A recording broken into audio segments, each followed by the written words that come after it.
Okay guys, another unboxing video for today. Ito na naman tayo. Ayan. So, buksan na po natin yan. Ayan, meron siyang label. Nakabox naman siya. Okay.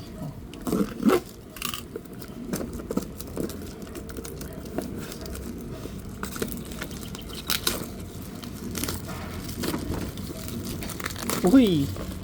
RCB, no? Nice. Brake shoe.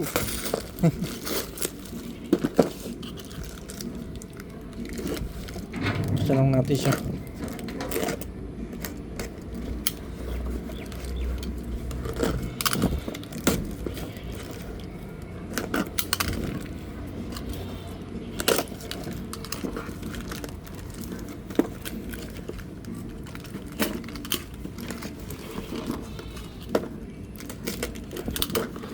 Alright, so ayan, no? All goods naman. Oops, ganda, ayos ah. Alright, so meron tayong Bit FI dito, center spring, 1500 RPM. Ayan. Talagang sa packaging niya, talagang season talaga siya. At yun, kompleto talaga siya. Meron siyang printed pa na Bit FI dito, Japan daw. Okay, so meron tayong Bit FI GY6 13G. Ayan. Okay, champion, no? Alright. Made in Taiwan. Plus Japan.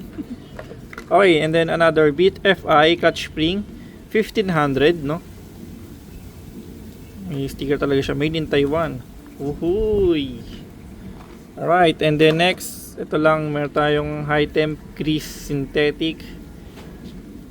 Ewan ko lang kung kasya na to, pero pag if ever man kulang, dagdagan na lang natin siya, or bibili na lang tayo pag pinakabit natin siya. So okay, so ito na, pang gilid, and then bumili tayo ng fuel pump, fuel filter lang. Okay, so far okay naman yung ating items, all goods, no? So, kukunin natin ng picture to, no? Kukunin natin ng picture lang natin siya. Para mas klaro. Ayan. Okay. Next.